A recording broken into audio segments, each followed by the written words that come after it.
Lagos State Police Command has arrested a gang of robbers for allegedly targeting and robbing 3 commercial sex workers in Surulere area of the state. The suspects, whose identity have not been disclosed, were apprehended on August 28, 2024 for their involvement in the crime. According to the police, the suspects picked up the sex workers on Adeniran Ogusanya Street, pretending to be clients, but instead robbed them of their valuables, including iPhones and cash. The victims were also coerced into transferring additional funds to the suspect's account. The police spokesperson, Benjamin Hundeyin, confirmed that the suspects confessed to the crime and that some of the stolen items, including the phone and the Toyota Camry, have been recovered. The incident highlights the ongoing issue of robbers targeting sex workers in Lagos and Ogun State. So tell me, King, what's your take on the story? For me, it is very important that we first condemn the criminalities and some crimes that we have in the country. And most times you see these things happening in some states that is, remarkable in the country. That of Lagos, you mentioned that of Ogun State. But what I found out is these commercial sex workers, considering the moral decadence we are having in the society as of today, I see this as a promotion of, a kind of the moral decadence we are having. But having said that, attacking them, kidnapping them, other social vices they are fixing, for crying out loud, it is not a good one. Okay? I expect the police, to start to nip at these people who are perpetrating these crimes to the bud, so that it will serve as a deterrent to other persons who want to, kidnap or, harass, take away the personal belongings of this set of group of persons. So that is what I expect, and it should be a concerted effort that should course across even in the rural and in the urban area. One thing about crime fighting is something that you have to do very squarely. You don't target a kind of set of persons in fighting crime. So everybody is a suspect. When our security agencies, have this mindset that we have to first prioritize by the society, the citizens of the country, and the properties we have in this country, you see these lapses and compromise we have in the states, in the federal, even in our locality, will reduce.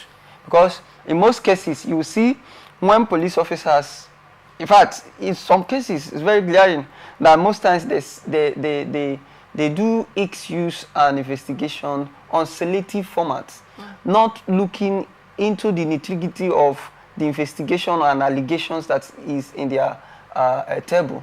So it goes across looking at this set of persons who has fallen this victim. We have other components of crimes, the ones that is being hidden to us. So the whole call is calling on the security agencies, to stand up to the game and do the needful, uphold to their patriotism and what they and what they swear to, protect life and property of the people in the nation. Thank you so much, King. So tell us, Gochi, what's your take on the story?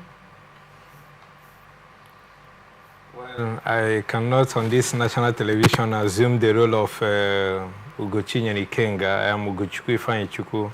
Okay. And my take on this is very disheartening, because a crime committed to a citizen or against a citizen of a nation should be condemned.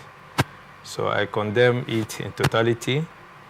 And also, it is the society, is a fallout of what we see in the Nigerian society that is what we are witnessing today.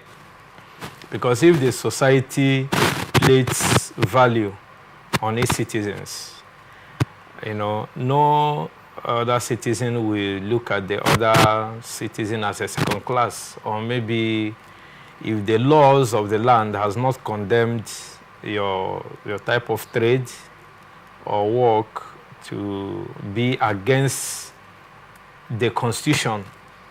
I'm not talking about morality now. We are talking about citizens being responsible, going about their lawful businesses and duties. In this right, during the course of my studies, I had a course that they called prostitution. And in that prostitution, I was taught about the disadvantages and advantages of prostitution. And I was told that is the oldest form of trade, when there was trade by barter. And again, if we go by that length, you will now find out that after the end of the course, the professor who taught me, told us that it will appear as one of our questions during our final exams.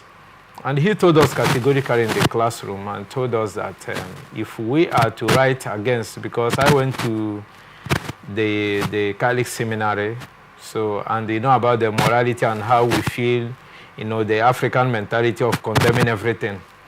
So he told us point and plain, that was in overseas, that if we are going to write against, that he's not coercing anybody to write for. But if you are going to write against, you know that you have already lost 20 marks.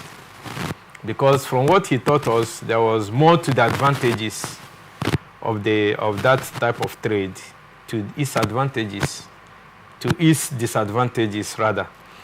And he now told us that if you're writing for, which he has taught us, you already made your 40 marks. You're not looking to make A or B, as the case may be.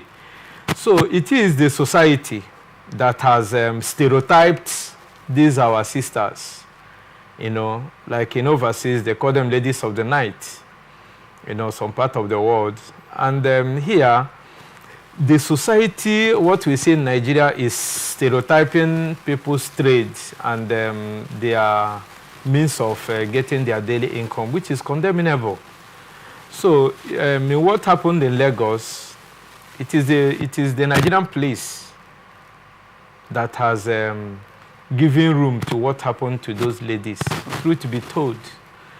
Because when you see some of us, we go underground and make our findings. The Nigerian police will go to where they call Brutel and all those places, all those lungus and hideouts, where these our sisters stay, and they begin to escort them. So when the security agencies and the law enforcement agencies and those we call the rights defenders are the people escorting and intimidating people who are quietly on their own. I don't know if those watching us have taken their time to go to where those our sisters stay. They are very law-abiding. They have their rules and regulations. You don't fight. You don't even there are preachers that go there to preach for them every now and then. People go there to sell their markets. People make big business around where they stay. So the Nigerian police will go and extort them in whatever name and guise they have stereotyped them. At the end of the day, those who come to patronize them will not take a clue. So the police in Lagos, they are going to nab the boys who have dispossessed them of their valuables, which I condemn. What about the ones they go there to intimidate them, arrest them? Most times they arrest the boys that are there, that are patronizing them, and all that, not forgetting that the society, the Nigerian constitution, did not condemn their type of business. Practice, yeah. This is what we are saying. It is not on morality. So in other words, what you're saying right now is the Nigerian police started the extortion that's giving right to the criminal entities harassing the sex workers. Because now, if not for what those boys see happened around in the society, I know that any citizen is prone to armed robbery attack or miscreants harassment. Yes. But to do it in the manner with which this act is done, it is what they have seen, how the society has stereotyped them and how the society has pushed them away, so to say, and say that those people are not to be reckoned with in the society. And if we dispossess them or attack them, nobody will come to their rescue. I will also give kudos to the area command or the police commissioner in Lagos, who even made effort to go and arrest these people. In some places, they will now be asking them, you know, the funny questions they ask ladies when they get raped. That is why rape issues are not reported in Nigeria. They will start asking you, what were you doing there? Why are you wearing this kind of clothes? I mean, I mean, you know, these kind of things that elicit, you know, somebody to be depressed, somebody to be dehumanized. These are what those our sisters go through in the hands of the Nigerian police. And so to say, let me mention this, even the women police are not left out.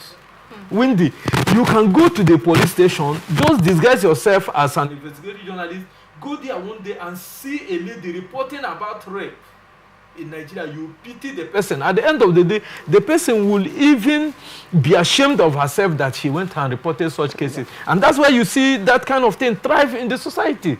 So in as much as I want to give thumbs up to the police, I will also want the police hierarchy to caution their rank and file, those who go to extort money from those girls, and in most cases, they also take undue advantage of them because they feel neglected and dejected and rejected by the society. So anything that the police tell them, they will do. They even pay levies that they keep for the police to come and take in order not to harass their customers. But you see the boys that go there, they don't fight. They have their rules and regulations. People go there to watch football. I'm saying it on national television because most of us do not say what we don't know.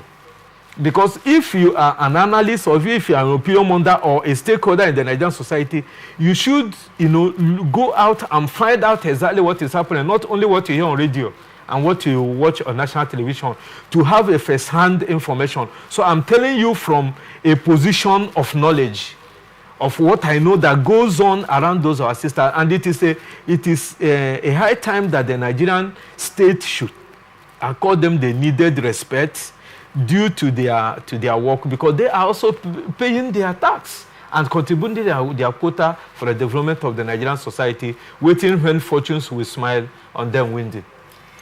Okay, thank you so much. While we are waiting for fortune to smile on them, let's move on to the next story.